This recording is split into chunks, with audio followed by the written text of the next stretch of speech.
Good afternoon and welcome to the Canadian Export Challenge. Bonjour et bienvenue au Défi canadien de l'exportation.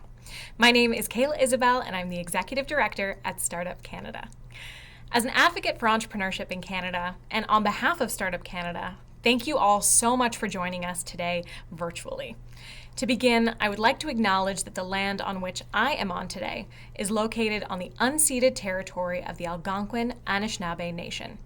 We also acknowledge with respect the diverse histories and cultures of all Indigenous peoples of this country.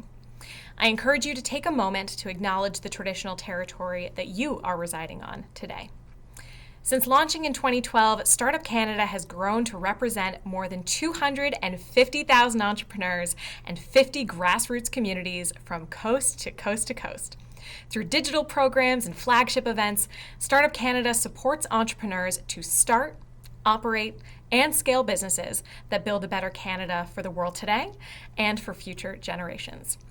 Last month, we held 5 regional events through a series of online broadcasts from coast to coast to coast that included workshops, panels, and interactive sessions, in addition to a completely live pitch competition. Regional winners in the Startup and Scale-Up Pitch Competition categories were chosen by a panel of esteemed judges and took home $5,000 in the Scale-Up category and $2,500 in the Startup category. They will now have the opportunity to compete here at the grand finale today for the grand prizes. Additionally, we opened applications back up for 3 wildcard pitchers to be chosen to compete against the regional winners. We can't wait to meet them later on today.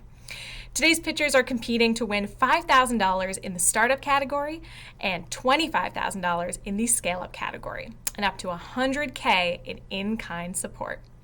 This year's events are powered by our friends at Google and presented in partnership with co-presenting sponsors UPS Canada, Export Development Canada, and the Trade Commissioner Service. Thank you to our national partners, Scotiabank, MasterCard, CIPO, OSME, MyTax, and Innovation Canada, along with our incredible network of program partners. Thank you to our sponsors for their support and shared vision for the Canadian entrepreneurship community. Now let's look at our program for today.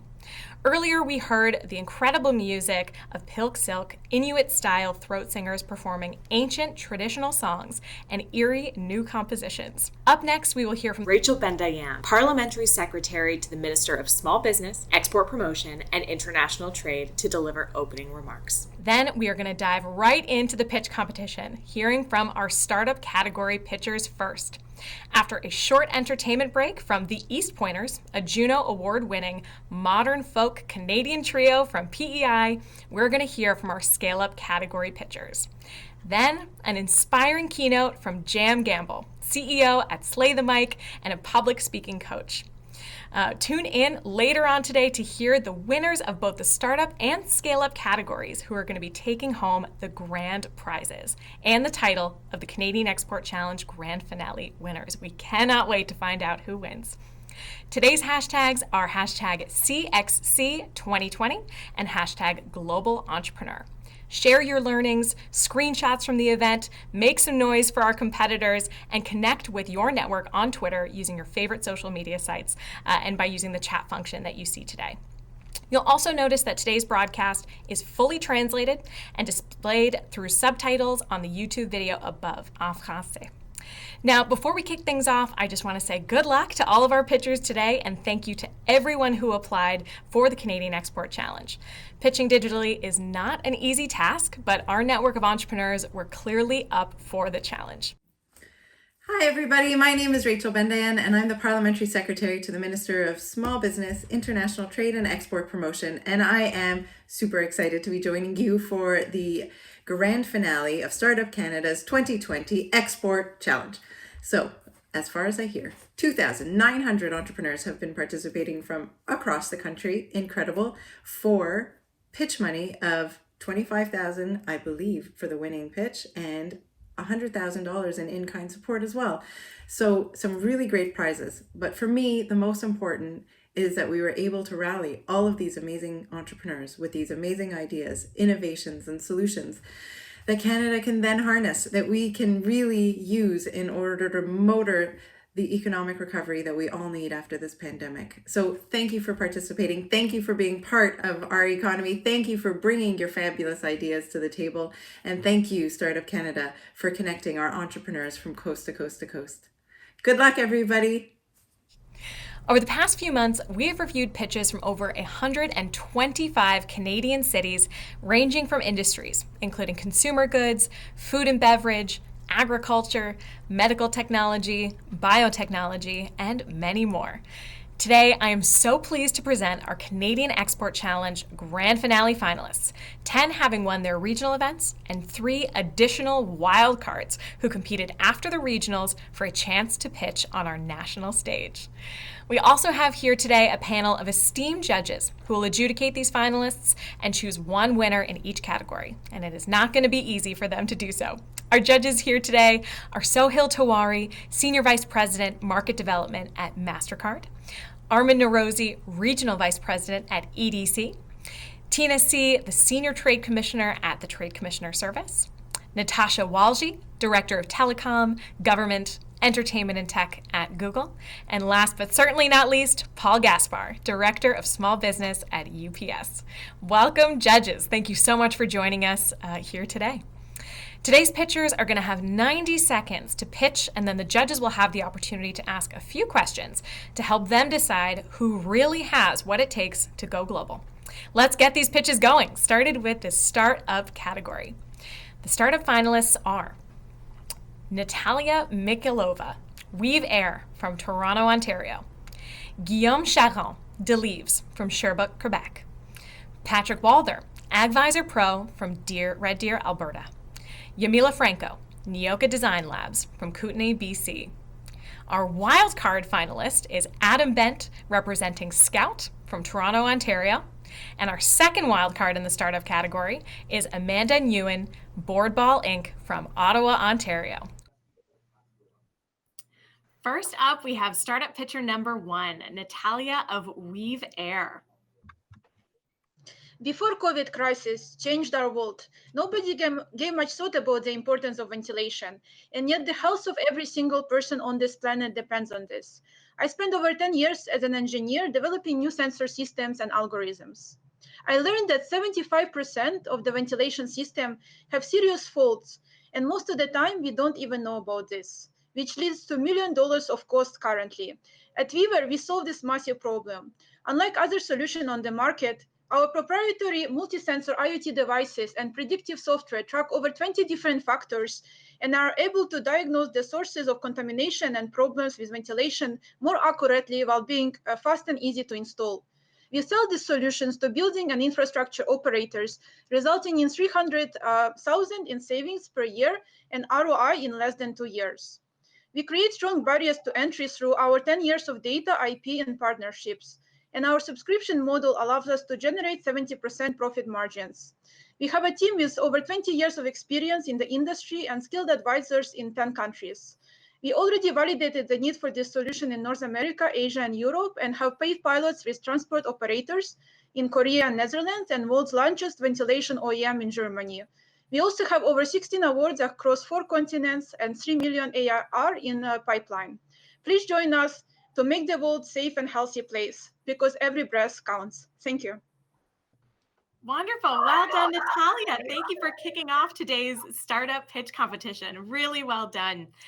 We'll kick off initial feedback to one of the judges that you may not have seen before. Let's go to Armin at EDC. Any initial thoughts, Armin? Yeah, great job, Natalia. And what a great product. Very timely. Can you tell us a little bit about your supply chain? Like, where does the manufacturing happen, and how do you distribute this solution through your different markets? Yeah, that's a great question. So our manufacturing right now is happening in Taiwan. We were able to find quite a strong and very collaborative partner. However, we are also, as we grow, we are finding new manufacturing partners in Canada, US, and Europe to improve our distribution and logistics and make it easier to have less inventory and less cost and being able to deliver devices as the orders come in. And then your second part of the question was? No, you answered it. That's great. Thank you. Well done. Sohail from MasterCard, over to you for some initial feedback. Yeah, this is great, Natalia. I really appreciate you coming and this is a phenomenal product, and especially during these times when everybody is indoors. So I wanted to understand in terms of target market and subscription-based model, which is really truly amazing. How are you addressing the target market, and who is the exact target market? I wasn't clear about that. Yes, that's a great question. So we identified this kind of underserved niche in the transportation and logistics industry. Even though the solution could be applied in buildings, it could be applied in kind of industrial and commercial building, that the space there is a bit more crowded. So our kind of strategy is to focus on underserved market, which is the ecosystem of both operators and technology like ventilation system providers for subways, trains, transportation hubs, and they already expressed interest and have paid for our pilots, which is indication to us that they are interested. And this is not just in one region. This is in Korea, in Netherlands, in Germany, in Spain. They all expressed interest in this solution. We are hoping to also be able to spread it much wider as well. So yeah, so we are tackling this niche market first, those transportation operators and ventilation system manufacturers for this industry, and planning to expand from there. Great, thank you. Wonderful. Thank you so much, Natalia. Well done kicking off our startup pitch competition. Now you can take a deep breath and relax for the rest of your day. Thanks, Natalia. Thank you very much. Thank you for the great questions, and looking forward to potentially meeting you soon. Best of luck. Great job. Thank you. Bye. Bye-bye. Okay, there we go. So pitch number one concluded. Judges, if you'd like to take a few notes of feedback as you bring those notes into the adjudication for startups, I'd recommend it because you're going to be seeing a lot of pitches today. So helpful to capture your feedback now. So our next pitcher is going to be Guillaume Charon of Delieves, who's going to be joining us, and he's right on screen. Hello, Guillaume. How you doing? Hi, everyone. I'm fine. Thank you. Wonderful. So we are going to dive right in. I'm going to count you down, and then you'll be ready to start your 90-second pitch. Are you ready? Yes. Fantastic. You can begin in 3, 2, 1. You might know that nowadays drones are widely used in imagery applications. But what if I tell you that drones can now go beyond imagery and achieve physical tasks in complex environments? That's the feat Delieves has accomplished lately by commercializing the world's first aerial robotic tree sampler. Compatible with many commercial drones, our tools enable forestry scientists to fly to a tree, collect a branch, and bring it back in less than 3 minutes. At this moment, forestry companies continue to overpay for helicopters and tree climbers to achieve this risky task. These tree samples are like blood tests for humans. They tell everything about the tree's health and growth. In forestry company, where every dollar planted into the soil must be the course of the market, this data is invaluable. Last year, we've carried out a service contracts with the biggest forestry company and the biggest ecological research group in North America. And last month, we've launched the Delieves sampling kit, which retails at $15,000 US with a profit margin of 80%. You might think that we found a very niche market, but we've already secured more than $300,000 of funding related to aerial payload stabilization. With our team composed of PhD students and renowned university professors, we are set up to become a leader in this field. My name is Guillaume Charon, co-founder of Delieves, and I invite you to join the revolution in aerial robotics. Thank you. Fantastic. Well done, Guillaume. Round of applause. Thank you so much for that pitch. Let's kick off some feedback from Paul at UPS. Great job again. And of course, drones and robotics is something that we see and use every single day. So that's the question I have for you is, again, hearing this explosion of drone technology globally, what is setting Delieves apart among its competition? Well, we have a particular mindset that we want to develop attachment that does not require any modifications to the drone. So our tool is completely independent, and it fits with multiple drones. So the forestry company or the research group that already has a drone and already has a drone pilot can just switch the camera for a Delieves sampler and go do their own sampling in the forest. So that's our thought, and that's our mindset right now that differentiate what we do from anyone else in the industry. Fantastic. Thanks, Guillaume. Natasha at Google, over to you. Yes, Guillaume, thank you so much. Very interesting product that you have. My question for you is, how are you thinking about market prioritization? Like, what countries are you focusing on, and why is that? Yeah, right now we just launched our first product. We've already exported two of them to the US. The United States are like our first market. Yes, there is also Canada, but right now our first clients are like already global. We also have a multiple of contacts in Europe, and also with like specific project in Amazonian forests and things like that are like on the edge right now. So yeah, we're already global, I think, and but yeah, the US are our first market for now. Wonderful. Thank you so much, judges, and thank you, Guillaume, for that fantastic 90-second pitch. Best of luck competing for the grand prize. Thank you very much. Bye. Bye-bye. Merci. Okay, and our next pitcher is going to be Patrick Walder from AgVisor Pro, who's going to be joining us in a second. Then I'll do a brief intro and we'll dive right in. Rapid fire. Wonderful. So we are kicking things off with our third pitcher of the morning, Patrick Walder of AgVisor Pro. Patrick, begin your pitch in 3, 2, 1. AgVisor Pro addresses a farmer's most serious constraint: how to get answers to issues now. AgVisor Pro is like a digital interactive yellow pages that instantly connects everyone in agriculture. Better than our competitors, our algorithmic matching is key to connecting seekers to advisors. Connections are made inside the platform through audio and video sessions paired with credit card transactions. We have created the Uberization of brains. AgVisor Pro puts experts on the farm without having to be on the farm. Revenues come from a percentage of session transactions and through SaaS subscription from corporate partners. Since March, we have won the 2020 Ag Innovation of the Year award. We have over 1,100 users, are 50% subscribed in our seed round, and have publicly traded companies such as Acgrowth International paying for our product. We have interest throughout the US, UK, EU, Africa, Australia, and sectors as diverse as coffee, horticulture, fresh produce, and the environment. The need is real, the market is global.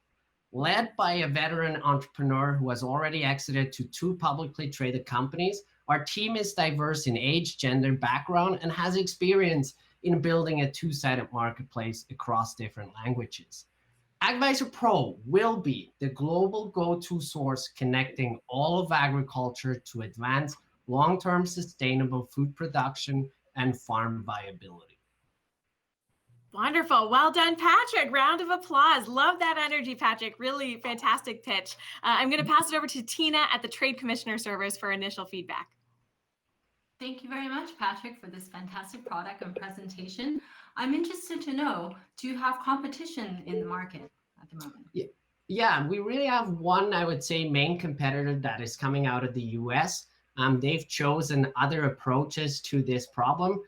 They have not chosen the way of using matching algorithm to get to the right experts. So it's really one of the things where we're building our moat around it, because we archive all the sessions and we're building a AgriBot AI for down the road. We really believe that's where our moat is towards our one competitor. Thank you. Fantastic. Thanks, Patrick, and thanks for that question, Tina. Armin at EDC, over to you. Thanks, Patrick. Great energy. Love it. The Uberization. I love it. That's great. So Patrick, what caused your organization to want to build this solution and this product? It sounds like a focused opportunity for the ag food sector, a marketplace idea to bring people together. What made you go about building this for this sector? Yeah, for sure. So our CEO, Robert Syke, and myself, we're both in agriculture our entire life. So that's where our hood is. And we really see the need for this. So when we started with the product, we started talking to growers and ask, hey, is this something that could help you? And so we ended actually having up a lot of growers who invested into our business. So our friends, family, and farmers around was farmers and not fools. So it really is, it's close to our hearts. We believe that is something that is needed in order to overcome the food challenges that we're facing globally. We need to get knowledge better to the farms. Mm-hmm. Right. Final feedback from Paul at UPS. Any final remarks? Yeah, just curious. It's such an important, obviously, sector, agriculture. But when you're going global, obviously, the financial side of it is always a challenge for those in this sector. You're talking about the SaaS model. I mean, how do you see this being adaptable when you're going global? Yeah, for sure. Great question. So we really make money in three different ways. I only talked about two today, but one of them is on one-on-one sessions where a grower reaches out to an independent experts, we take our clip. But the bigger piece where we're really making a lot of money is on subscription, on a SaaS subscription model with corporate clients. And now you wonder, why do corporate clients would want to use a platform like this? Well, they're all stuck in 1-800 lines right now. There is no way that those agricultural companies are basically serving to the farmers the way they're doing it right now. How does it make sense to send out a service truck 2 hours or 3 hours across the prairies to understand you could have fixed it over video calls? We just need to bring the technology to those companies, and we've had a tremendous traction in that. And that was the second one, and the third one is down the road, where we believe with the AgriBot AI, 20 to 30% of the questions will be similarly. And so we should be able to monetize that as well. So knowledge as a service. That's great. Thank you so much, Patrick. Thanks for that wonderful pitch. Thanks to our judges for asking the hard-hitting questions, and best of luck, Patrick, in winning our grand finale prizes. Thank you very much. It's great seeing you guys. Catch you later. Catch you later. Okay, wonderful. So take a few notes about Patrick.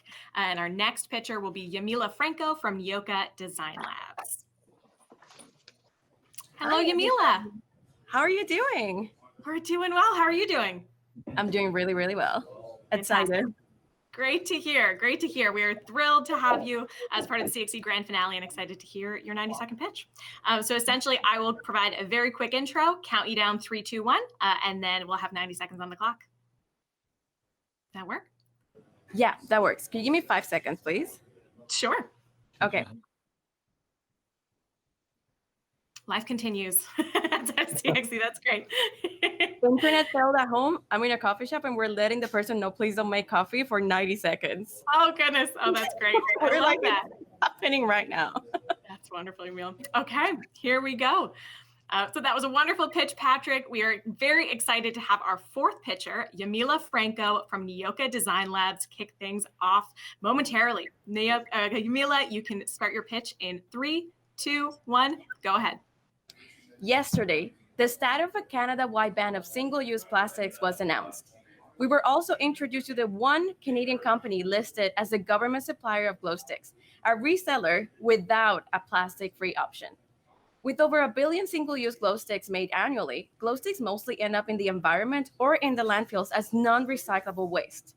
The largest industries engaged in our target markets, emergency, military, and humanitarian aid industries, with a market size over $1.2 billion and growing. But what if we could replace this with sustainable, scalable solutions? Well, starting with our first patented invention, the Nyoka Light Wand is the world's first non-toxic, biodegradable, portable bioluminescent light source.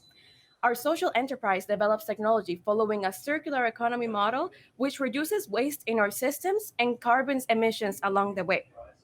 We are cost competitive at scale, first and only to market a plastic-free alternative, already securing the IP of additional solutions, as well as exclusivity agreements with our major distributors and Canadian partners with the capacity to meet the demand. Our female-led team of global experts with previous startup and scale-up experience and industry advisors has grown tenfold during the pandemic. So, with a projected pre-sale revenue of over $200,000 via international request, a successful Kickstarter campaign, over 150,000 secured to advance our development, and newly recognized in the United Nations Global Compact, we are wanting to secure strategic partnerships to span Canada-wide, leading to international reach. We're ready to scale up. Are you ready to scale up with us? Awesome, Emila. I'm ready to scale up with you. We're with you. Round of applause. Great job. Let's kick off some feedback from Natasha at Google. Over to you. Hi, Milan. Good to see you again, and welcome to the final round here. Great pitch, loved it. I guess my question for you is, tell us a little bit more about your distribution strategy. How are you thinking about that as you go further here? Awesome. So right now, there's two strategies that we have secured in place. The first one is we're currently working, because we own the IP, we are looking at the licensing routes. We have been approved in Canada. We're now securing the IP in the United States, which is where our major competitor lies. So that actually makes it a bit easier to actually distribute in other countries where we don't necessarily have factories already established. And also because it is difficult aligning with our values and finding factories that do provide fair wage, that don't enlist child labor, etc. Second distribution strategy is actually securing our exclusivity agreements with one key Canadian partner. I'm not going to mention the name, but they already have an established factory and already established production line, and they already work with sustainable products. And they've been the ones who have been helping us from the start in terms of securing and bringing even our products that we are not able to produce in-house. So through this distribution agreement with them, when we get those larger requests, basically we have that assembly line in place where we can fulfill those orders. Wonderful. Great answer, Yamila. Sohail at MasterCard, thoughts for Yamila? Yeah, Yamila, this is great. Thank you so much. So I very quickly touched upon competition. Can you just elaborate a little bit more on your competition and who the main competitors are?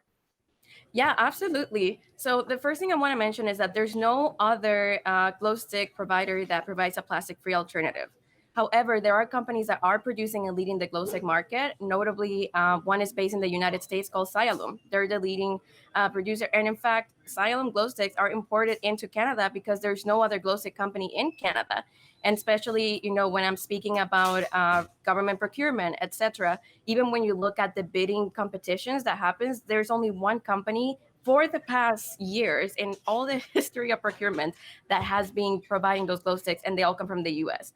However, again, even in their website, in the reports that have come out, especially as in market assessments, one of the weakest points of our competitors is that there is no sustainable alternatives, and also the fact that glow sticks are currently toxic. And research shows that glow sticks are cytotoxic, genotoxic. There's more now than ever, glow sticks are also being banned from not even just, I'm looking at the government, but looking at festivals, looking at events at schools, and looking at Coachella, one of the biggest music festivals in the US, no glow sticks. So no other glow stick provider has been able to sell there again since they did their plastic ban. And that's actually pretty easily spreading.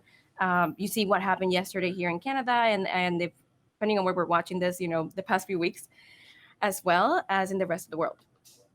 Fantastic. Thank you so much, Yamila. Wonderful questions from our judges. Best of luck winning our grand prize. Thanks again, Yamila, for joining us at the Canadian Export Challenge. Thank you. Bye-bye. Okay, great. So our next pitcher is going to be Adam Bent from Scout, who is one of our wildcard pitchers. So none of you have met Adam yet, and his business Scout that is also based out of PEI. So we'll be hearing a new pitch here. So that was a wonderful pitch we heard from Yamila. We are off to pitcher number 5, Adam Bent of Scout. We're going to begin your pitch, Adam, in 3, 2, 1, go ahead. Great. So I'm Adam from Scout. Scout is a North American craft seafood cannery, and our mission is to be the most trusted seafood brand in North America while reducing food waste and protecting our oceans. So nobody has a favorite seafood brand. If I asked you that question, you probably give me back a blank stare. It's a huge white space, and unlike most other grocery CPG categories, it has seen a lot of disruption from emerging brands. Seafood is one of those last big segments that hasn't had any emerging brands come in and tackle it. The global seafood industry is broken. There's a lot of mislabeling. There's tons of fraud. There's modern slavery. There's child labor, and there's a lot of environmental degradation. Part of the problem is that we import over 80% of our seafood, which leads to this global destructive industry. So we're a cannery, and we're kind of shaking up the commodity aisle and breaking canned seafood out of commodity. When the addressable market for commodity canned seafood is 38 billion globally, and it's 3 billion in Canada and the US. And when you look at retail fish and shellfish, it's about an $18 billion market. So we source 100% of our seafood from Canadian fishing communities where our fishermen are paid fairly. Our products are about the craft of preservation, like European conservas. They're more similar to charcuterie and fine cheese. We have butter poached lobster, PI mussels and smoked paprika and fennel tomato sauce, Ontario rainbow trout with dill, and many others. We're a B Corp 1% for the Planet member, and we reinvest a portion of our revenues into First Nations-led environmental projects as a form of economic reconciliation, supply chain strength, and climate action. We launched in June, and in just 4 months, we've passed 400K in sales. We're exporting to the US. We're in over 50 Whole Foods locations, 100 new doors in the US, and our D2C counts for about 100K in that sales, and we were just launching out subscriptions. We're on track to achieve about 3 million by end of year next year. And I look forward to your questions and sharing more about what we're building at Scout. Fantastic. My mouth is watering, Adam. You're speaking my language. I definitely need to tap into your network. Tina from TCS, let's kick off some feedback from you. Fantastic. Thank you very much, Adam, for sharing your story, and delighted to hear that you're already exporting your wonderful product to the United States. We'd love to know where other target markets are you looking at globally, and how can we support We've you? been getting a ton of interest from trade commissioners from all over. So South Korea, Japan, China, as well as Europe. So we're really focused on nailing the US market first, and we'll definitely kind of keep on putting our resources there for the next year. But we may start to export to South Korea within the next year as a bit of a test for our first market outside of North America and see how that goes. But seafood and canned seafood is broadly consumed abroad in many other markets, and we have huge global opportunity. Wonderful. Armin at EDC. Yeah, thank you. Great job, Adam. Yeah, I think you made us all hungry, so appreciate that. And I loved your tagline in your bio that you found a 100-year-old canning device or machine in your friend's basement, and that kind of started that. Tell us more. Like I really liked your concept that, and you made me think about that. I truly don't know a lot of seafood type of brands out there. How are you getting your brand to be known and kind of get the sales that you already have so far? Yeah, well, I mean, we behave like a direct-to-consumer brand. So while we're, have a big presence in physical grocery and food service, we create a lot of content. So lots of recipes, chef-driven content, a lot of brand partnerships. We're very active on social, and we're always telling the story behind our sourcing. So we're very kind of digitally native in that way, but we still perform in physical retail. So, using influencers, lots of ads, Google, Facebook, Instagram to get the brand out there. Seafood brands don't do that.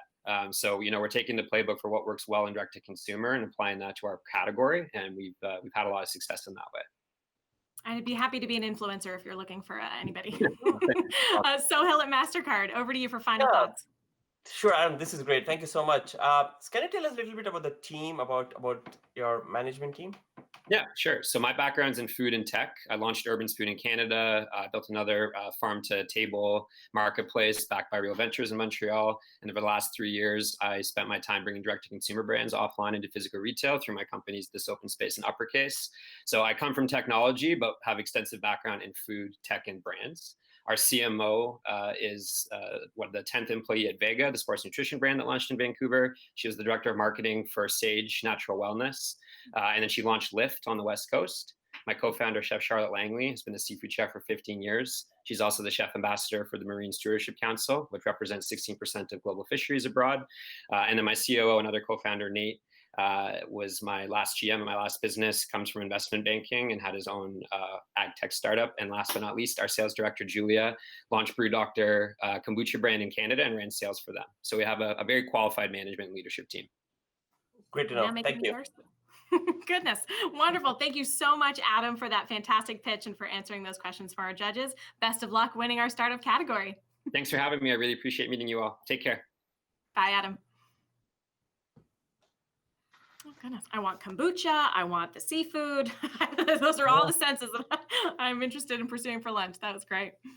So that was our first wild card. And then we are going to have our second wild card, Amanda, join us next. And that will wrap up our startup category.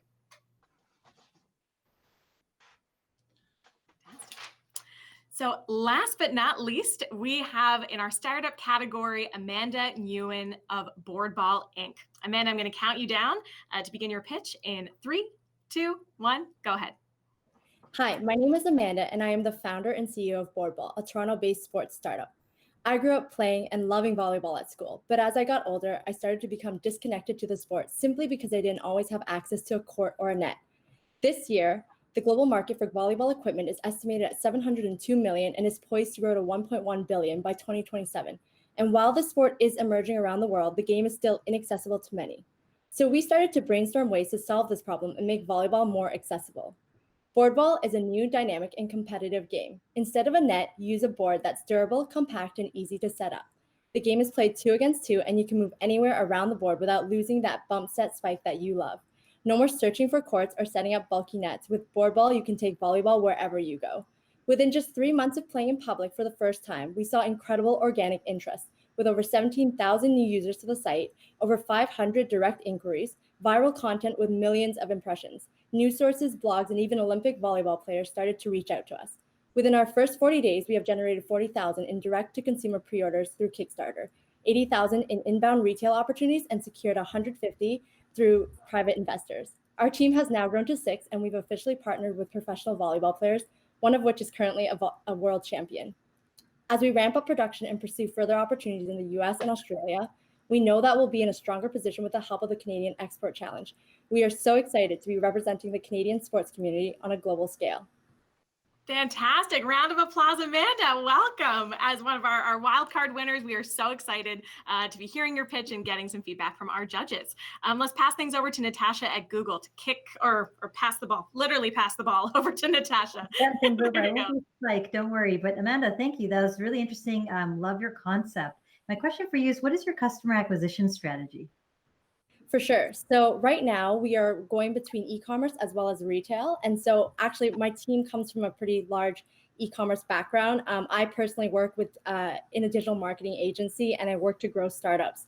And for our particular product, we know that digital is going to be the big play. We are going to be present online through e-com as well as in brick and mortar stores, specifically for volleyball specific stores.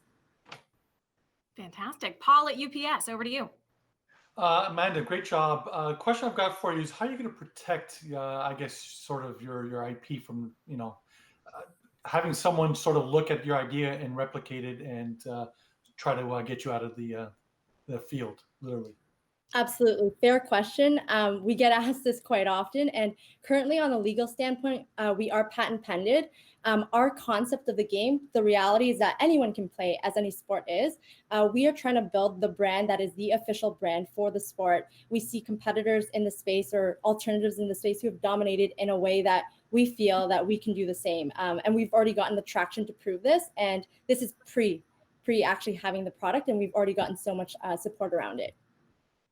Fantastic. And final feedback from Sohail at MasterCard. Wrap us up. Actually, I have a question in addition to what Paul mentioned, because I'm curious, yeah, it's great that you're trying to protect it. How do you stop that from being,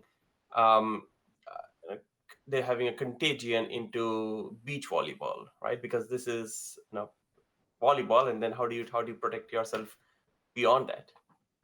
Yeah, absolutely. So for us, our product is pretty specific to a different dynamic. It's supposed to help provide an alternative to people who can't always access a court, can't access a net. It really is a product to allow you to still play volleyball in an environment that requires very little resources, 4 players, 1 board, 1 ball. We protect it with credibility and being able to produce this at scale and efficiently in a way that we can scale and make sure that our customers, our players are going to look to us as a reputable brand to actually play this game called Boardball. Fantastic. Set and spike. There we go. Wonderful. Thank you so much, Amanda, for joining us at the Canadian Export Challenge, and best of luck to win our wild card grand finale startup win. So thank you so much, Amanda. Thank you all. Bye-bye. Thanks. That wraps up our startup pitch competition. Thank you to our incredible pitchers, and thank you to our judges for those incredible pieces of feedback. Before we announce the winner of the startup category and move on to the scale-up pitch competition, I am honored to present a musical performance from the East Pointers, a Juno award-winning modern folk Canadian trio from PEI. Today's musical performances are brought to you by UPS Canada. Hey everyone, how you doing? We're the East Pointers. My name is Tim, and this is Jake and Cody as well. And we're from Prince Edward Island, joining you. And we're pretty excited to be a part of the Startup Canada's Canadian Export Challenge. This is very exciting. We're going to try a few songs for you guys, and I hope it comes across okay. I'm sure it will. This first one is a song that we wrote called Wintergreen, so we'll give it a go.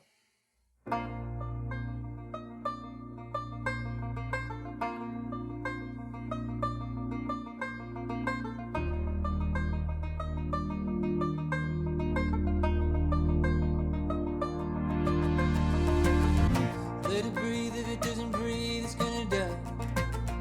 Let it see, if you let it be, is it gonna fly? Set it free, and if it leaves, we say goodbye. The web we weave, and then we grieve, and then we cry. I wanna tell you before I forget, you're doing well, you know you're living it. You're gonna make it no matter how hard it gets. Despite the darkness, some of these days, and wintergreen cannot shine your radiance. Wintergreen, run remind you your sins. Wintergreen, I love you more than anything. Wintergreen, despite the darkness, some of these days. Let it go, but you should know you're on my mind. And let it flow, embrace the ever-changing tracks of space and time. And if you grow beyond the world that we define, just let me know that you're gonna be alright. I wanna tell you before it's too late. You had it all going on right out of the gate. You never faked it or phoned it in. Despite the darkness, some of these days, wintergreen cannot shine your radiance. Wintergreen, run remind of your sins. Wintergreen, I love you more than anything. Wintergreen, despite the darkness, some of these days.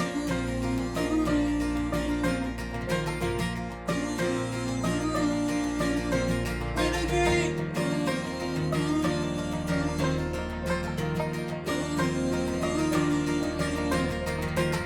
The way up and the way down are one and the same.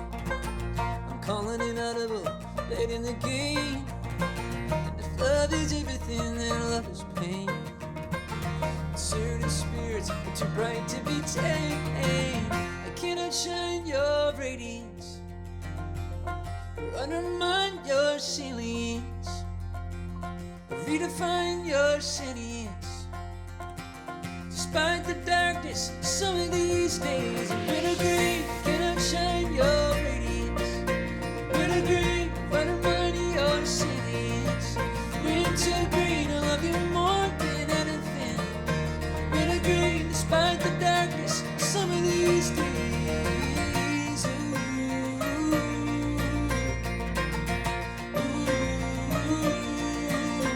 Wintergreen.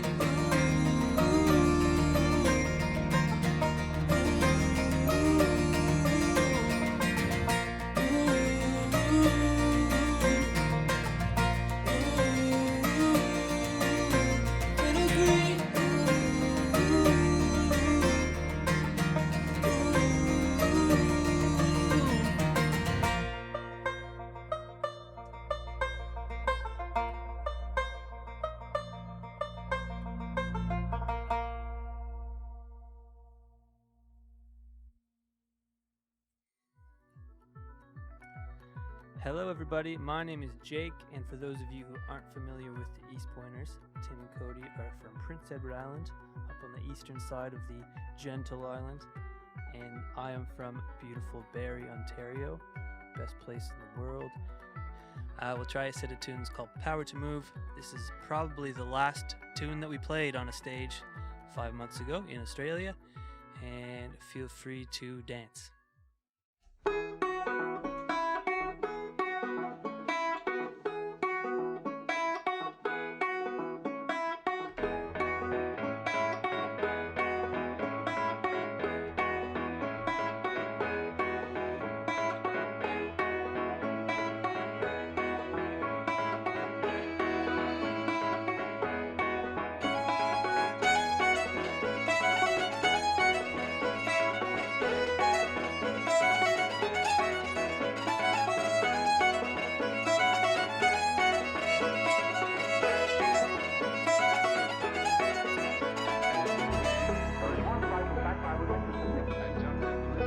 Nobody doesn't do this job because they got too much people. It's one of the best scientific minds we have today. New ones every day. Because it's only through enlightenment. What is your verdict?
Hey everybody, thank you for joining in and listening so far.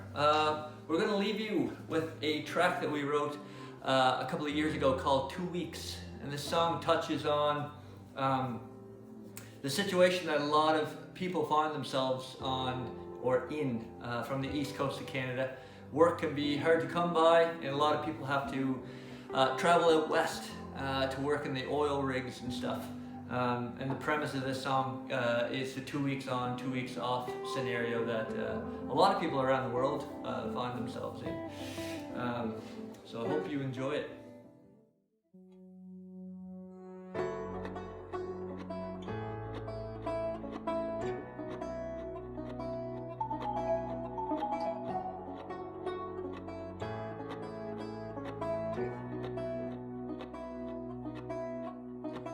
Monday morning, minus 18. Another WestJet YG to Calgary. Always knew she'd get used to me leaving someday.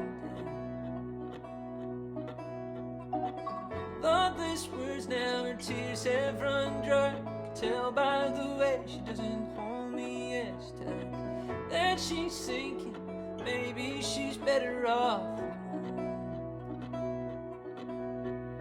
Nobody warned me, nobody told me I'd leave this so broken and come back so lonely. I'm killing my soul for the life that I'm leaving behind. 2 weeks on, 2 weeks off, and my blood is wearing thin and my stomach's in knots. Too much thinking about the time you lost when it's 2 weeks on, 2 weeks off.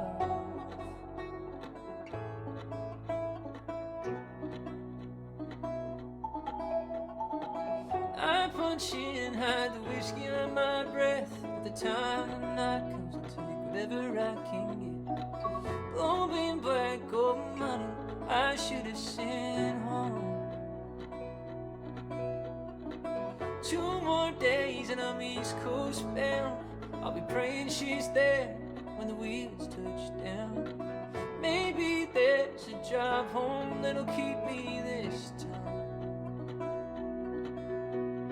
Nobody warned me, nobody told me I'd leave this so broken and come back so lonely. I'm killing my soul for the life that I'm leaving behind. 2 weeks on, 2 weeks off, and my blood is wearing thin and my stomach's in knots. Too much thinking about the time you lost when it's 2 weeks on, 2 weeks off.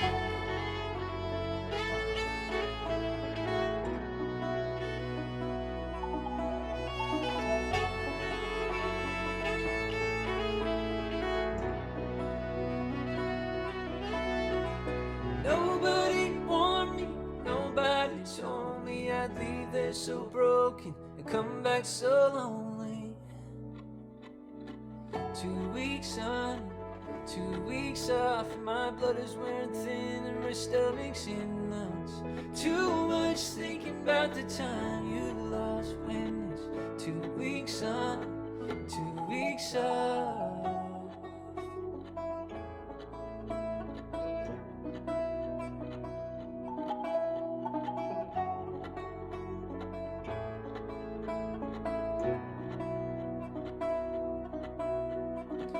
Monday morning, minus 18. Another WestJet YG to Calgary. Well, thank you everybody for tuning in.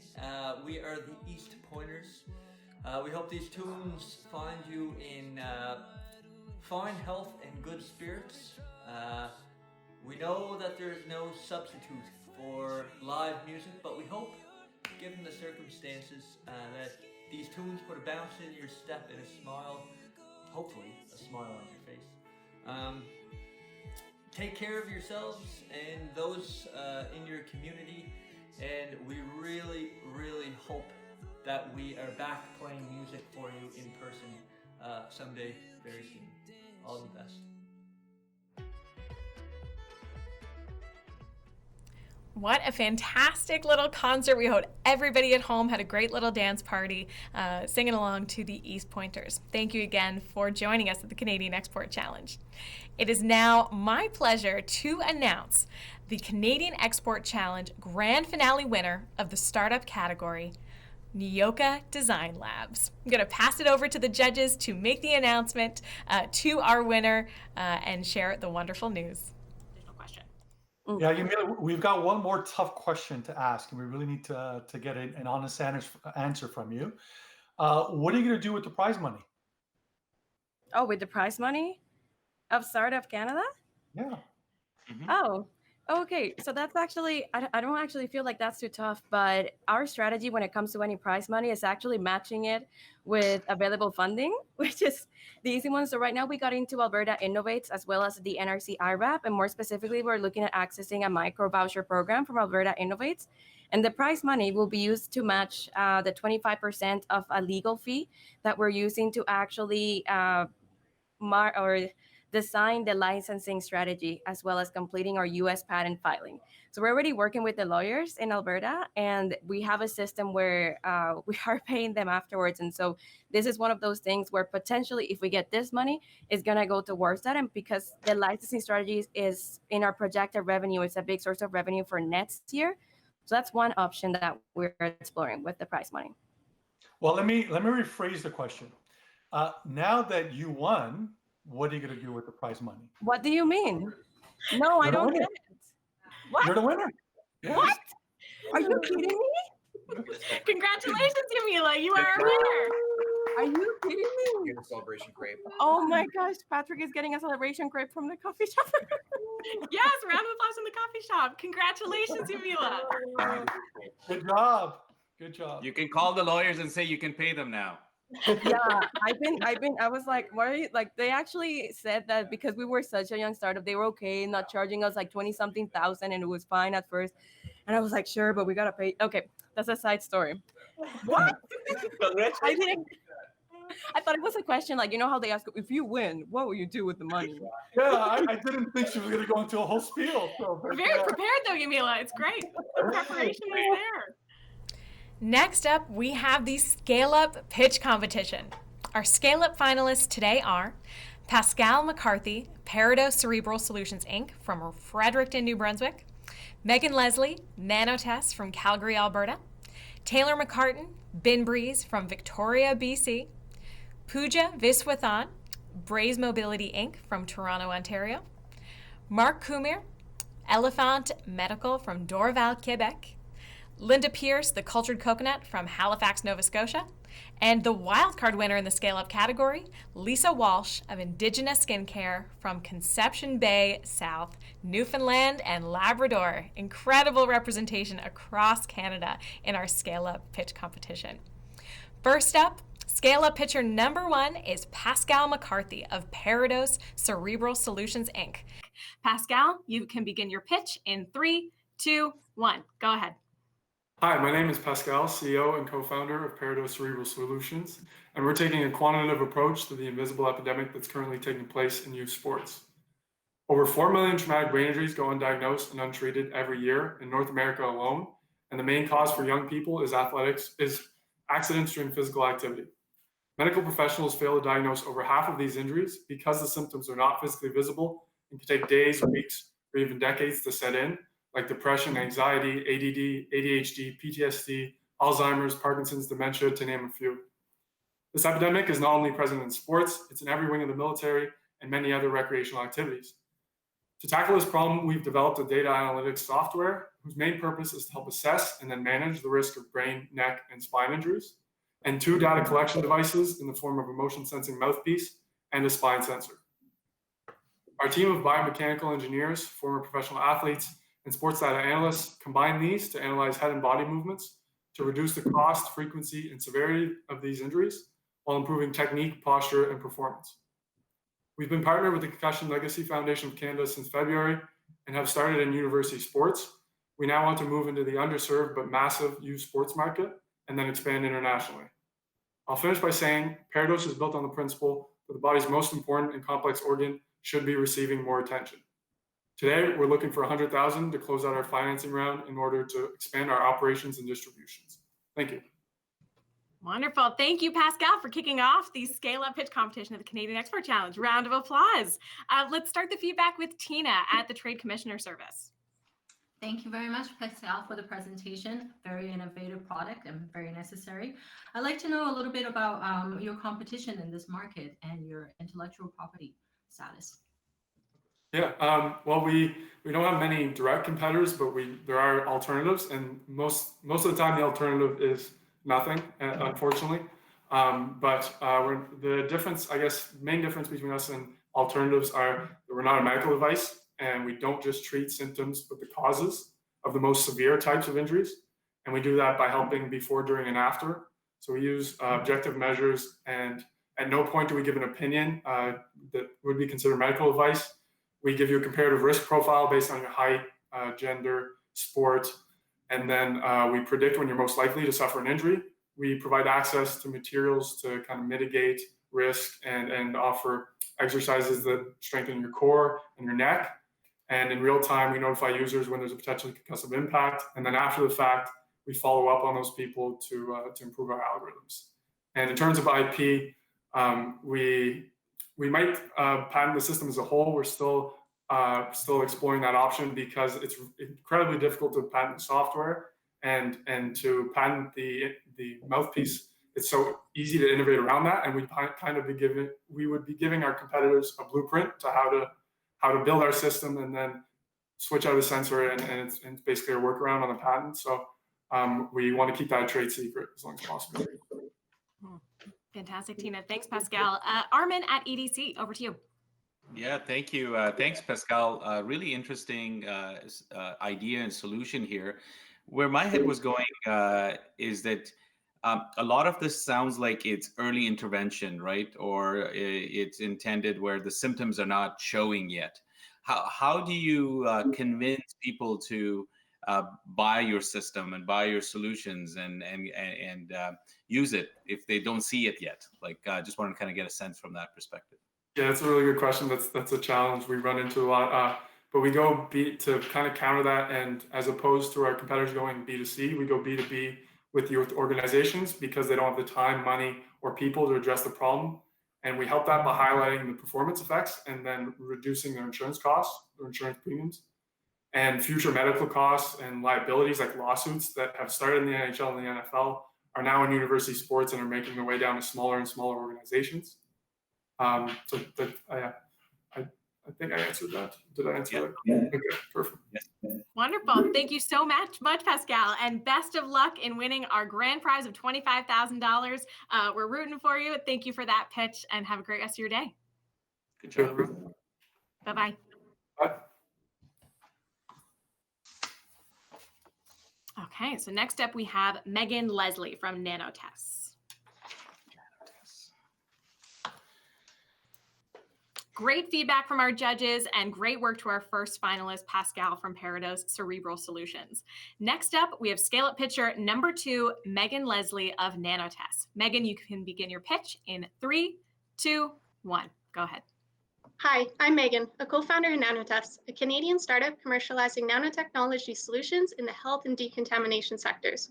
The first problem we are tackling is healing diabetic foot ulcers.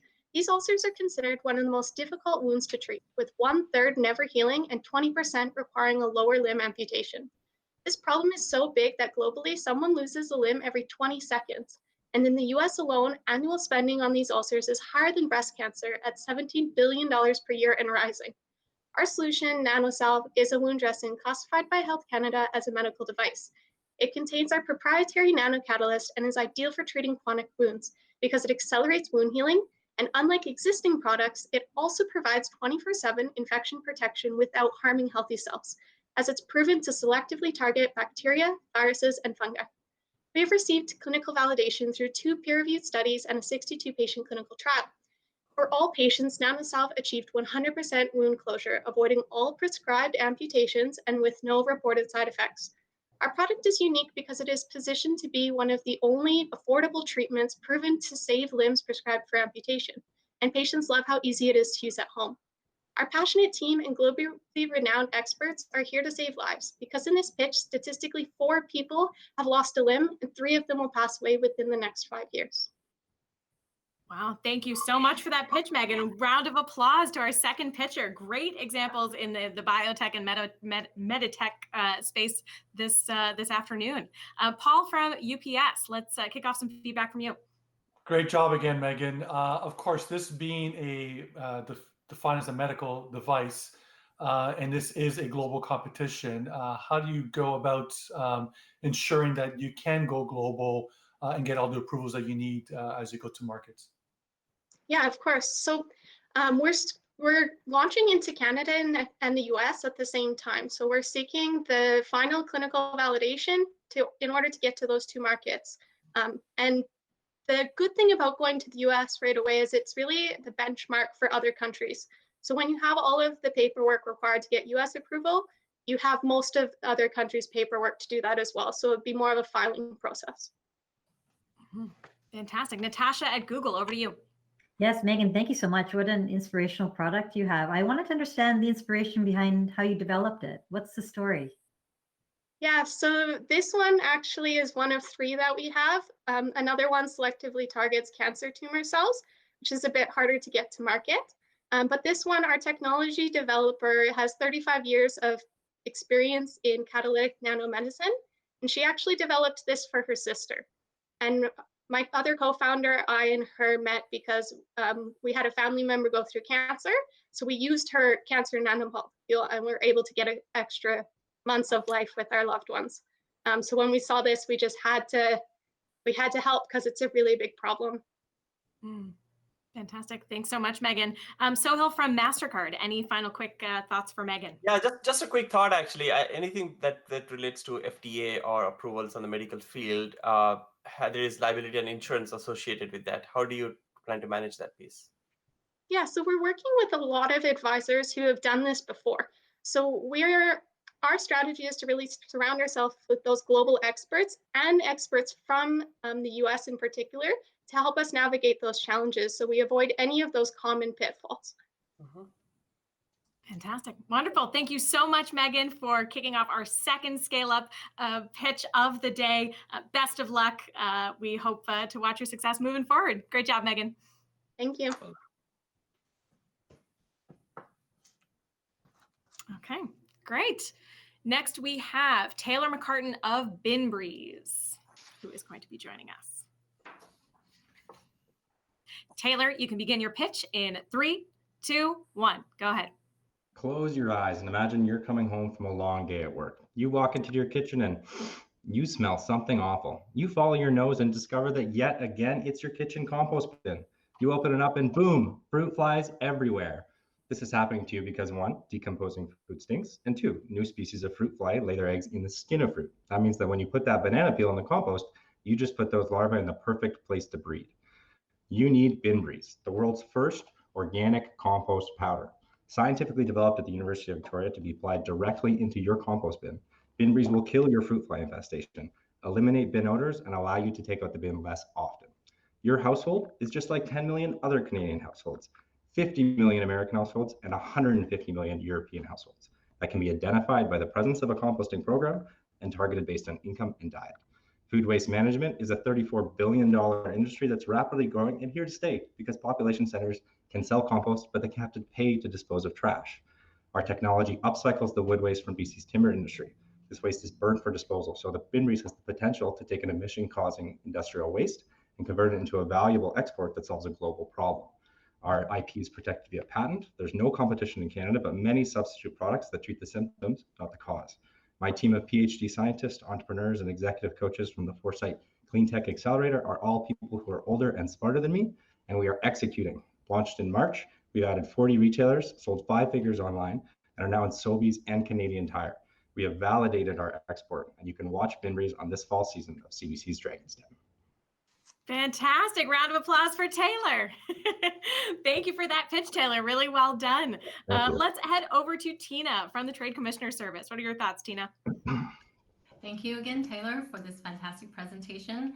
You mentioned about international market and that you're already selling through Sobeys and some of the distributions in Canada. How are you looking to take your product internationally? Yeah, so the American market is interesting because only 15% of Americans compost, but it's so much bigger than Canada that we can move in there. And thankfully, our customers are condensed into smaller areas. My scientist and CTO is actually Dutch, and so we're thinking about locating in the Netherlands when we expand into Europe. But the European market's obviously excellent. We want a white label to allow for the language of the different brands to do their own thing. Thank you. Wonderful. Armin at EDC. Yeah, great job, Taylor. Really innovative product and environmentally friendly, which is fantastic.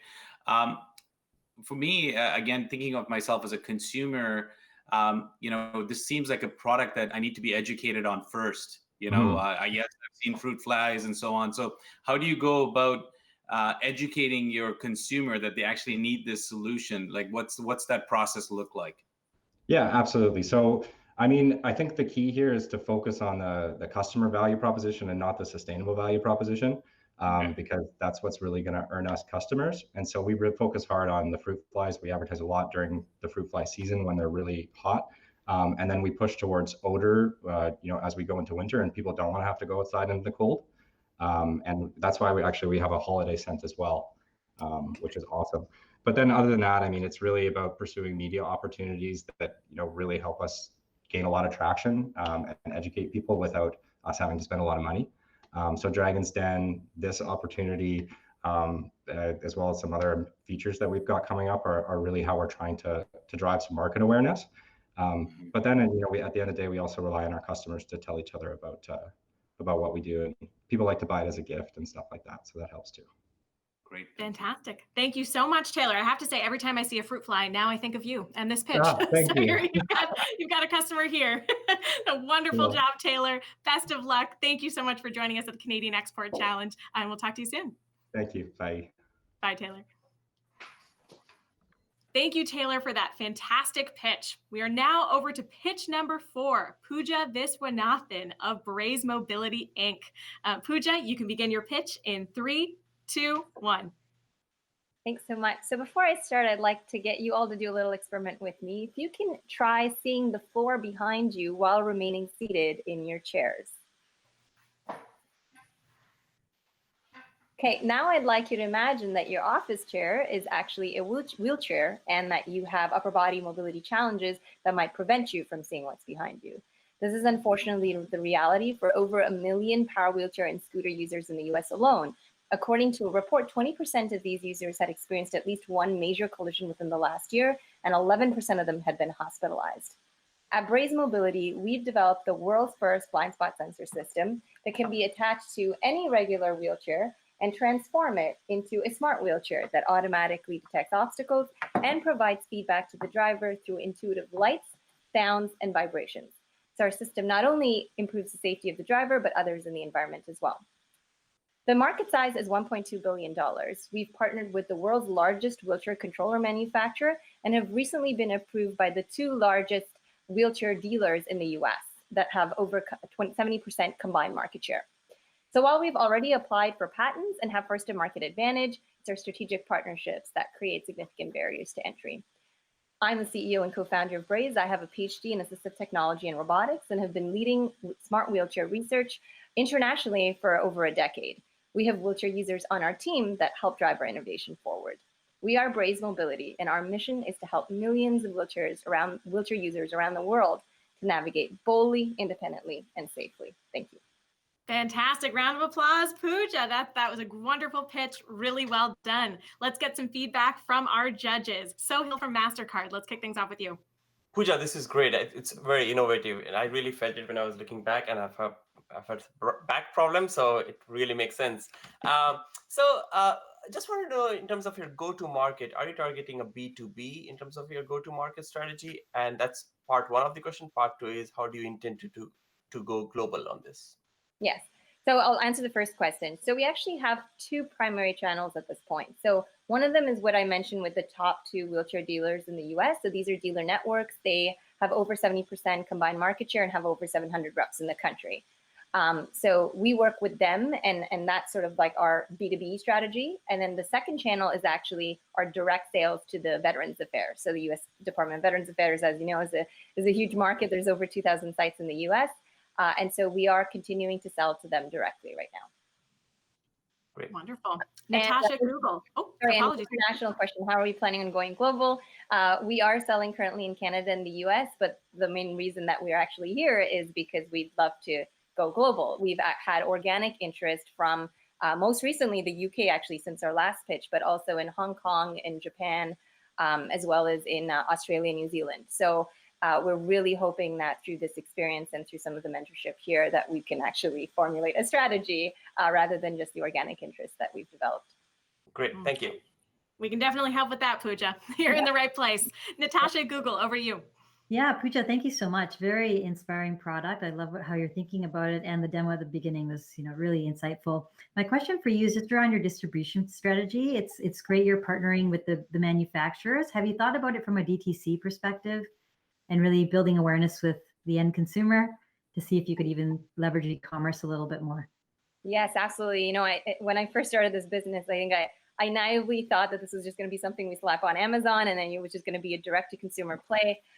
There are a couple of challenges with this. So the first thing that we realized is, I think the market is slowly changing, especially with COVID. I think we're going to see a lot of change with this. We are seeing significant improvement, and we actually invested quite a bit in SEO and actually increased at 2,000% in SEO in the last 4 months. So we are definitely starting to now, we've just got our Facebook and Google ads set up, and we're going to be pushing out a direct to veteran campaign. So it's definitely an area that we've got, close eye on. We're looking at even some other distribution channels but have more of a direct to consumer strategy. So something that we're exploring for sure. Fantastic. And I imagine Natasha might be able to give you some additional tips on the Google Analytics side and Google Ads. You're definitely in the right place for that. Paul, final piece of feedback, over to you. Just a little bit more information with regards to your team and the people you have surrounded around you. Yeah, absolutely. So my co-founder is actually Dr. Alex Mihalaides, who is the CEO of AgeWell. Some of you might be aware of AgeWell NCE. It's a network of centers of excellence, a federal one. And in terms of the other people in the team, we have a head of product who is a mechatronics engineer. We also just onboarded a head of rep and customer success, given that we onboarded 17 independent reps in 35 states just in the last 4 months during COVID. So, adding to all of the COVID challenges as well, we're virtually training people to do installations of physical products. So lots of very interesting challenges there. And so Terrence, who is the head of customer success, is actually a caregiver himself. He's a brother to a power wheelchair user. So he's very, very, familiar with a lot of the challenges and very well versed in the industry. So very excited about our team and of course, looking to grow. Fantastic. Well done, Pooja. Congratulations for making it to the grand finale and best of luck winning our grand prize of $25,000. Thank you so much. Bye-bye. Bye, Pooja. Next up is pitcher number 5, Mark Kumier of Elephant Medical. Over to you, Mark, in 3, 2, 1. Yeah, thanks, Kayla. So hi, everyone. I'm Mark from Elephant Medical. By now, all of us are unfortunately quite familiar with the spread of COVID-19, but this degree of infection is actually nothing new when it comes to STIs. In 2018, the CDC reported a combined 2.3 million active cases of chlamydia and gonorrhea across the US, the simple reason being a lack of testing. At Elephant Medical, our team of bioengineers and medical device experts have raised $130,000 to develop this solution, the Compact, a device that can detect chlamydia and gonorrhea from the comfort of the user's home. Just like a pregnancy test, simply pee on the end of the stick and observe the test line for results within 10 minutes. Our proprietary biorecognition molecules bind tightly with the chlamydia and gonorrhea bacteria, enabling sensitive readings down to a very low limit of detection. Our main competition is, of course, the doctor's office, but here, test processing times are so long that it could be weeks before the patient learns their diagnosis. Furthermore, 4 in 5 North Americans identify feelings of embarrassment and shame as reasons for not getting a test. The Compact addresses both of these concerns by enabling discrete at-home testing and reducing the wait time to only 10 minutes. The global market for STI diagnostics now exceeds $20 billion. Our main objective is to establish a network of suppliers across the US, especially in profit-driven clinics and pharmacies. However, we're also looking to export around the world to developing countries, such as those in Southeast Asia, where limited testing resources and sky-high STI rates make rapid care devices like these all the more important. Thanks for listening, and I'd be happy to answer any questions you guys might have. Fantastic. Well done, Mark. Congratulations. Now you can take a deep breath now that you're complete with your pitch. Arvin at EDC, let's kick off feedback with you. Yeah, thanks, Mark. It sounds like a really innovative product. How do you see this being distributed over the counter? And that's part A. And then have you met all the medical kind of requirements, the approvals from FDA and other organizations like that? Yeah, thanks, Armin. So we're still doing our pilot testing. We have a pilot study scheduled for this winter, and then after that, we can think more strongly about clinical testing. We still have a good deal of verification and validation to do, but we are having those conversations. Of course, the end goal is to distribute it over the counter. We want this to be as convenient as a standard pregnancy test. We want anybody to be able to go into a store and then know as soon as they get home whether they have one of these two very treatable diseases. One other interesting avenue that we're exploring as well, though, is telemedicine. These organizations have grown 10x through COVID, and they can talk to patients, but they can't prescribe antibiotics without a physical test. And so we're talking to people like Dialogue in Canada, as well as some others, to sort of complement their digital health solution with our physical one. Fantastic. Tina at the Trade Commissioner Service, over to you. Thank you very much for this presentation, and congratulations again on making to the finale. I'm very interested to know who are some of the team members who is going to be able to take your company and this wonderful solutions globally. Yeah, for sure. So the 4 co-founders of Elephant, we all went to McGill together in bioengineering. And so that's where Elephant Medical was founded. I myself have worked for a couple of biotechnology startups, including Spartan Bioscience in Ottawa, which is also a pretty hot topic in COVID right now. We do have some gaps, of course, on the regulatory side, but we know that we have these gaps. And so we've, through our incubators that we're a part of, we've talked to a lot of advisors and have gotten the right people that have done this before or are doing this now in order to overcome the hurdles that they just don't teach you in school, to be perfectly honest, as well as sort of that commercialization and distribution side of it, which we don't have experience with right now. But we do have a good deal of advisors that have done this before, and we meet with regularly to sort of address the possible concerns before they can really paint us. Fantastic. Thank you so much, Mark, for joining us at the CXC Grand Finale. Best of luck, and we wish you all the success in the future. Thanks again. Thank you, guys. Ciao. Next up, we have Linda Pierce of the Cultured Coconut. Linda, begin your pitch in 3, 2, 1, go ahead. Could a unique discovery of an ancient food disrupt the probiotics industry? Absolutely. It's called the cultured coconut, and it stands apart from the competition in its own category. Based on a microbial analysis, our fermented coconut milk kefir is the most powerful and affordable natural probiotic. With 40% of the immune system residing in the gut, our unique kefir has the capacity to make a significant difference in one's health. Exceptional word-of-mouth testimonials and social media got us into over 500 stores across Canada. We've experienced revenue growth of over 35% year over year in our 5-year history. Recent exports via e-commerce account for almost 10% of our total sales from countries where COVID-19 is most prevalent. The functional food and beverage segment, representing over 75% of the global probiotics market, is projected to reach a new high of $74 billion US by the end of 2025. About 3 billion people around the world have digestive issues. The vast majority of them are female. With our new 5,200 square foot facility, we've got the capacity to meet this growing demand. Our experienced management group has close to 30 years of combined experience in exporting and food production. Along with my 35-year career in marketing, we are a focused and cohesive team. We've proudly set our goal of reaching out further beyond our borders. We want nothing more than to have our Canadian product impact the health of so many others. Thank you. Fantastic. Round of applause, Linda. Thank you so much for that pitch from Atlantic Canada. Paul, let's start with feedback from you at UPS. Linda, excellent job, and obviously an important product, but also one that there's competition. There's others that are trying to address the same concerns and issues. What sets you apart from the competition out there today? Right. So in terms of the whole probiotic field, we are the only product that actually doesn't use bioengineered probiotic strains. Ours contain naturally occurring probiotics, And that's through the natural process of fermentation. We use these magical kefir grains that evolved over 2,000 years ago. They are responsible for creating the probiotic value. So it happens naturally through the process of fermentation, and no one else is doing this anywhere in the world. Yeah, pretty unique. Fantastic. So Hill at MasterCard, over to you. Linda, this is pretty cool, actually. Very unique. I can tell you I'm a big fan of coconut in general. I'm just curious to know, how did you come up with the idea and what went behind it? Just your story. Well, so my story's kind of interesting because I never thought I'd be here 5 years later. I actually developed a product for myself because I used to be lactose intolerant. So I tried the dairy-based kefir in the grocery store, which is made from these bioengineered strains. And it still upset my stomach. So I was making my own organic coconut milk myself.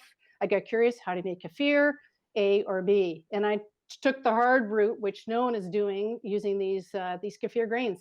And I just started experimenting and giving it away to family and friends, and everyone felt quite a difference in their health. And given my marketing background, and friends said, you need to sell this because there are a lot of people with GI issues out there. So I did, and I had small expectations, and who knew I'd be exporting around the world 5 years later. Amazing. I see Natasha very generously waving her head. Natasha, any final thoughts for Linda? Yeah, no, I was just, you were talking a little bit about your e-commerce component of your business that's at 10%. How do you forecast that out? If you're 5 years out, where do you want that mix to look like in future? Oh, it's going to go a lot higher for sure, especially with COVID. And so we actually use UPS, and you've given us some really, really great rates and excellent service. And, because we have to ship it like refrigerated, right? And it's a glass bottle. So this is why Amazon doesn't do this. It's challenging, but you guys take really good care of our product. We have happy customers all around the world. Like we've shipped to Hong Kong and the UK, and particularly the United States, and those states like California, Florida, and Texas that really need our stuff. So yeah, it's going to grow exponentially in the future for sure. Yeah, very confident of that. And we use Shopify on our website. Fantastic. Thanks so much, Linda. And flattery to Paul. We'll definitely get some additional support from UPS. So well done on that side. Round of applause to Linda. Thank you so much for that pitch, and best of luck winning the Scale Up Pitch competition. Thank you. Take care. Bye. Next up, we have Lisa Walsh, one of our wild card winners. Lisa Walsh is coming from Indigenous Skincare and is going to be pitching in 3, 2, 1. Go ahead, Lisa. Hi, I'm Lisa Walsh, Chief Mermaid of Indigenous Skincare. We make truly natural skincare, healing beauty, powered by nature. We've been doing this since 2009, and we're ready to scale. We have a strong team, industry mentors, and ingredient access with our own supply chain in-house.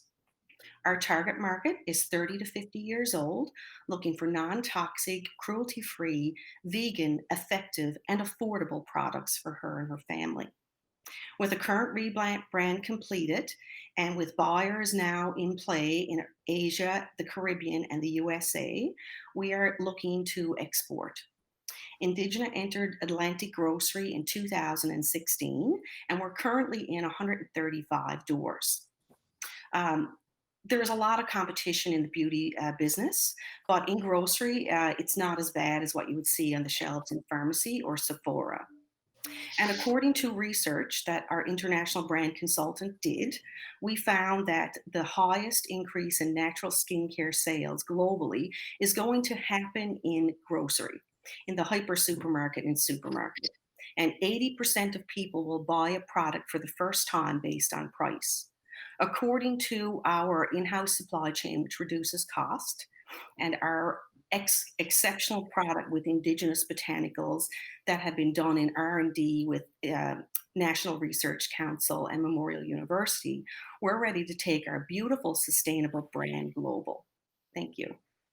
Wonderful. Fantastic, Lisa. A round of applause. Welcome as one of our wild cards. I know it's putting you in the hot seat.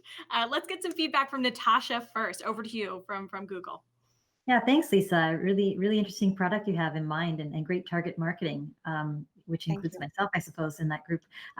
So just my question for you is, how are you thinking about, this is a DTC brand, what's your customer acquisition strategy? Well, right now, we are really not a direct to consumer brand. We do have an online store, but we've spent a lot of time trying to get our product into grocery. In the Atlantic and nationally, which we've done, and we just rebranded to make sure that we hit all the points that the customer needs. And of course, that is driving sales direct to consumer, which we didn't expect. Our sales through COVID have almost doubled, which is great. Fantastic. And Tina, over to you as another makeup user on our judging panel. Thank you very much, Chief Mermaid, for this wonderful presentation. I really am interested to find out in terms of your export strategy. You mentioned that you've experienced some successes and some tractions in terms of market outside of Canada and the US. In Asia, what is your approach in terms of your production and sales?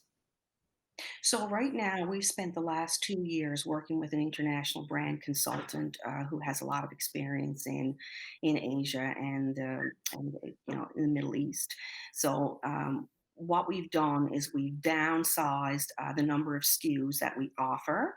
We've increased the botanical extract research blends and added them into all of our formulas so that we are creating a product that is truly clean. It's 100% truly natural so that the consumer is going to get something that is exceptionally good. And because we have our own in-house supply chain, we can offer that at an exceptional price.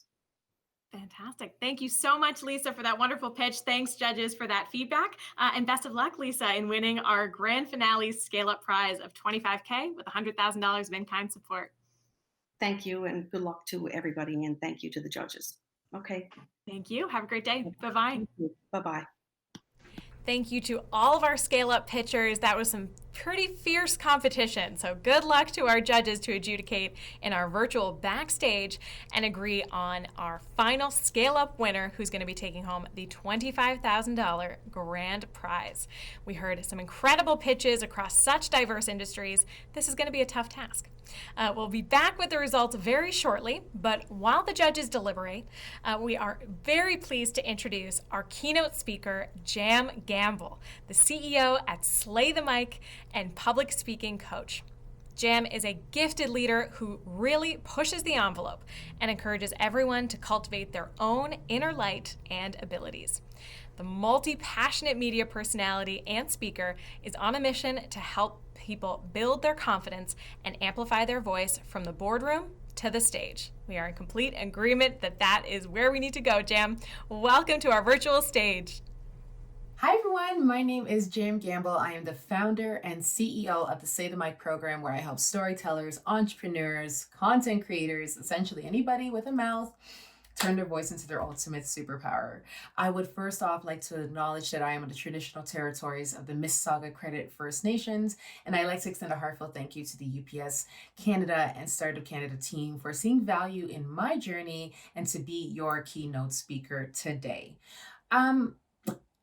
Can we just be honest for a second and just acknowledge that the past couple of months has been a hot mess for entrepreneurs? Right? I'm sure a lot of you had some really solid plans for 2020. I know I did. And COVID came and said, take a seat, not now. And that forced all of you to pivot. My business is all about helping people become better speakers. And I was thriving in the event industry. I had at least 10 events booked from March to June. I was getting ready to launch my course. I was planning on taking my Say the Mic program across Canada. I had big plans.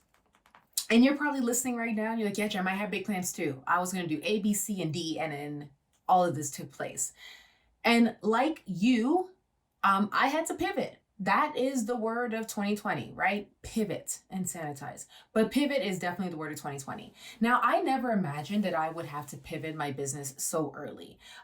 When I thought about pivoting, I thought about turning my course maybe evergreen in the next like 5 to 10 years, and I could kind of take a back seat and not have to slay as much. And then as I was sitting on the beach in Jamaica, because I was in Jamaica when COVID decided to do its business, I had to think fast. Now, that's something as entrepreneurs we have always been doing, right? Think fast, making quick decisions, trusting our gut, leading with intuition. And I found myself in March forgetting how to do all of that. I was once this person who was able to think on her feet, who was able to just launch ideas out of nowhere. And then I felt grounded, literally grounded, that I could no longer do things because I wasn't able to do it in person. So after I had a good cry, issued a couple of refunds and watched money go down the drain, I had to pick myself back up and really think about, what can I do next? How can I take this situation and flip it? And so taking things virtually was my pivot. I was already doing that a little bit, but I had to figure out, how can I do this in a way that is going to make me stand out from other people and, most importantly, benefit my business? And again, I had to go back to the essential skills that got me in this position in the first place. Trusting my gut, being intuitive, listening to my voice, being a risk taker. And I had to ask myself, if you did this before, you could do this now. I started my program with nothing. And when I say nothing, I'm not talking about money, because that's usually the traditional entrepreneurial story that we hear, right? I started my business by pulling up my bootstraps, and I didn't have any investors, and I didn't have any savings. I'm not talking about that. When I say I started my program with nothing, I had no skin in the game. I had a handful of speaking gigs on my belt. I wasn't even a classically trained speaker. Like, I didn't even go to my quote unquote competition, that other company that has Toast in their name. I didn't even get trained by them. I just knew that I can do what I had set my mind out to do. I knew I had the ideas. I knew I had the charisma. I knew I had the energy. I knew I had the drive. I just knew that I could do it. So if I had that spirit in the beginning of my journey, then I could most definitely channel that spirit once again in a time of uncertainty. And that's what I did.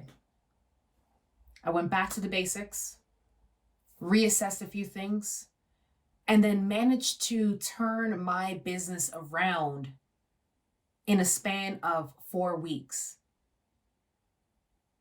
It's still crazy for me to even be able to say that out loud. And to be completely honest with you, it's very uncomfortable for me to say that out loud, because I know there's possibly a few of you who are watching you right now who are like, you know what, Jen, that wasn't the case for me. I wasn't able to turn my business around. I'm still relying on EI or CERB or trying to get myself back up and going. It's not that easy, and I understand that. What I want to tell you today, what I want to leave with you today, is that although the situation might be uncomfortable, it might be scary, I want to remind you that you have the essentials that every entrepreneur has within them when they start out on their journey. You had faith in yourself to say that I want to start a business. You had faith in yourself when you put it out there to the world. Hey, everyone, this is my business. Support it. Give me your money. Purchase my products, right? You had that faith. You had that confidence. You have it still. Even though things are really upside down right now, you still have those traits and qualities. What I want you to do is to dig deep, pull it back out, blow the dust off it if you need to, and revisit the person you were when you first started. And that is what I have been doing in the past 8,000 years of COVID, because it feels like 8,000 years. I had dreams. I had goals. The program that I was supposed to take across Canada, I could still see it right now. I created this really cool promotional video. I had announced that Slay the Mic was going across Canada. My first stop was Newfoundland. Then I was planning on going to Edmonton. Someone had asked me to come to PEI. I was finally going to go and see all of Canada and bring my microphone with me and inspire as many people to slay the mic as possible. And that had to change. I can no longer travel. So I launched my course. And I think if COVID has taught me anything, it is to jump out the plane and just go with it. Now, here's the thing.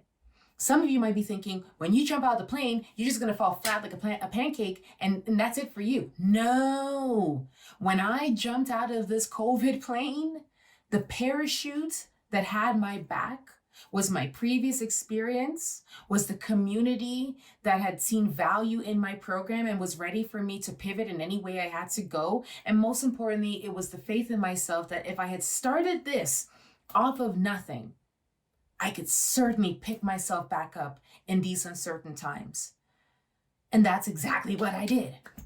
I believed in myself. Now, when I say believed in myself, I didn't ask other people, do you believe in me? Do you think I could do this? I asked myself. The same way I inspire my clients to use their voice, to say what they mean and mean what they say, and most importantly, to trust their voice, I had to follow my own blueprint that I had set out for others. And now I want to extend this blueprint to you. I want you to have a copy of this blueprint. I want you to see that you have the confidence, that you have the ideas, that you have the potential, and you also have the voice to bring everything to life, to get the attention from other people that you may have not had the ability to connect with before. And most importantly, you have everything that you need to press on and to keep going. Will there be barriers beyond COVID? Absolutely. Will there be people who don't see value in what you're doing? Absolutely. What do you do in that situation? How do you get beyond those barriers?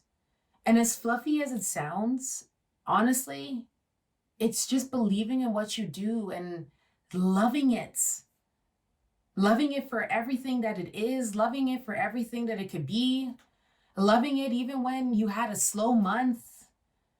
I have launched webinars, I have launched little Kickstarter things, and it hasn't gotten the traction that I anticipated that it would. But I believed in myself that even though it wasn't as popping as I thought it was going to be, that, you know what? I learned something, and I'm going to take what I learned and I'm going to apply it onto the next thing. I just kept going. You know, when they say the entrepreneurial spirit, we all have the entrepreneurial spirit. You have an entrepreneurial spirit. It's just for you to really sit down and ask yourself, can I do this? Do I love what I do? Do I see value in what I'm putting out there? What impact will this have on my community? What impact will this have on people's lives? What impact will this have on other people's businesses? Answer those questions, and that will give you the energy that you need to overcome any barrier that you will face in your entrepreneurial journey. Now, although our journey is often traveled alone, with everything that's going on right now, especially in COVID, and we're going to be going through this for a little while longer, I think it's really important to mention that we all support one another. And I know that's a bit hard to do because it kind of feels like the Hunger Games right now, right? No, look at my business. No, don't look at that person's business. We are better together. Our businesses are better together. Our communities are better when we come together and put our hats on and our brains together and launch something that's going to benefit everybody. So as much as we all need to eat, as much as we all have bills to pay, I think it's essential and most importantly, integral that we support our fellow entrepreneur. And how do we do that? The power of referrals, sharing on social media, purchasing from another entrepreneur, words of faith, having conversations similar to the one that I'm having with you right now. In all those examples I shared, the one thing each of those examples have in common is your voice. It literally costs you nothing to use your voice. So when you're looking at your expense sheet and you're like, oh, I got to spend $150 a month on my website, or I have to spend $250 on my VA, it costs you nothing to refer somebody. It costs you nothing to put out a testimonial. It costs you nothing to speak words of faith into another entrepreneur who I bet you down the line will return that favor to you. It costs you nothing. So please join me in using your voice not only to build yourself back up, but to build up those around us. Because essentially, like I said, we are better together. So as I wrap up this message, I want to leave you with one of my favorite Slay the Mic affirmations. This is a deck that I created for my clients to remind them to use their voice every day in everything that they do. And I think this affirmation is very fitting for all of you on your entrepreneurial journey. And the affirmation is, today is another chance to improve. Me personally, as an entrepreneur, I do not strive for perfection. I strive for growth. I knew when everything hit in March that it was not maybe going to kick off the way I hoped it was.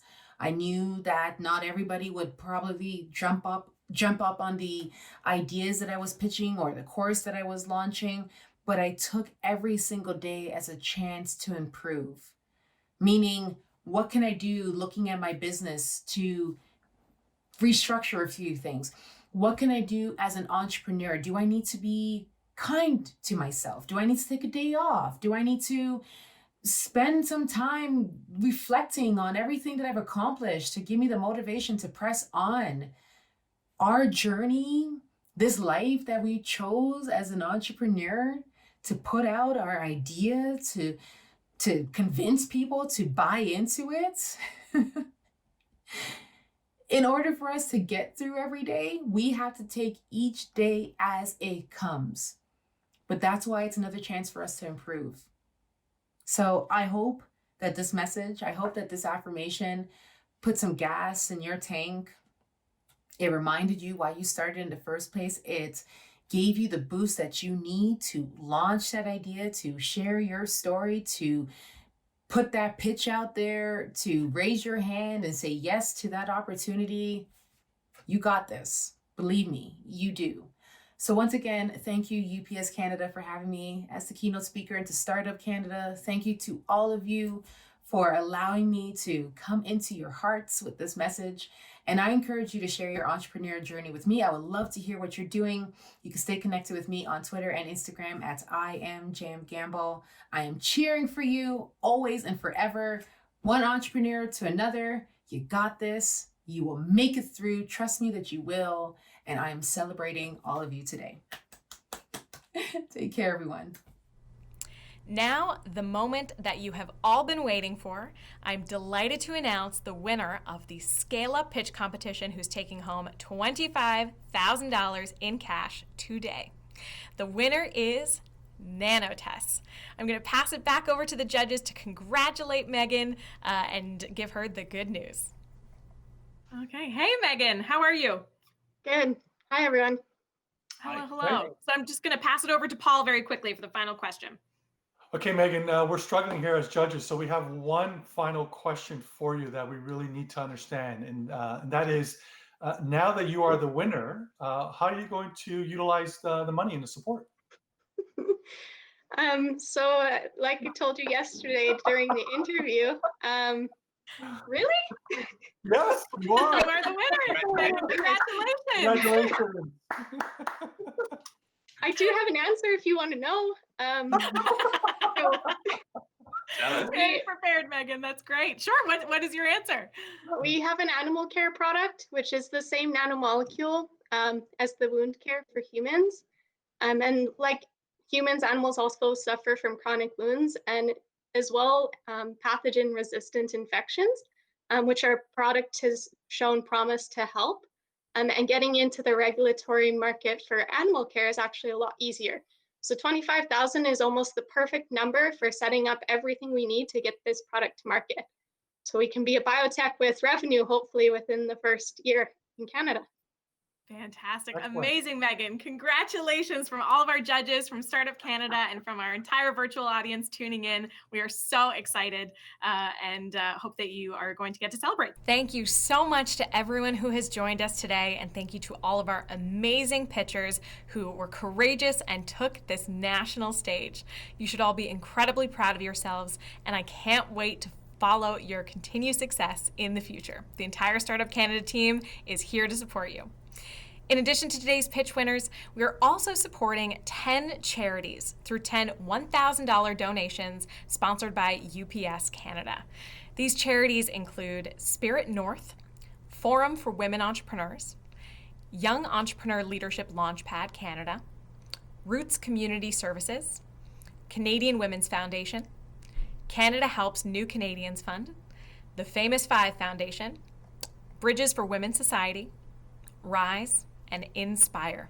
A huge thank you to our presenting partners, UPS Canada, Export Development Canada, and the Trade Commissioner Service for joining us to present the first ever digital Canadian Export Challenge powered by Google Canada. Thank you also to Scotiabank, MasterCard, CIPO, OSME, MyTax, and Innovation Canada for being our national partners at the Canadian Export Challenge. Your support means the world. Together, we're rallying behind entrepreneurs to increase their propensity to go global from the start. Canadian entrepreneurs, let's get you on the global stage together.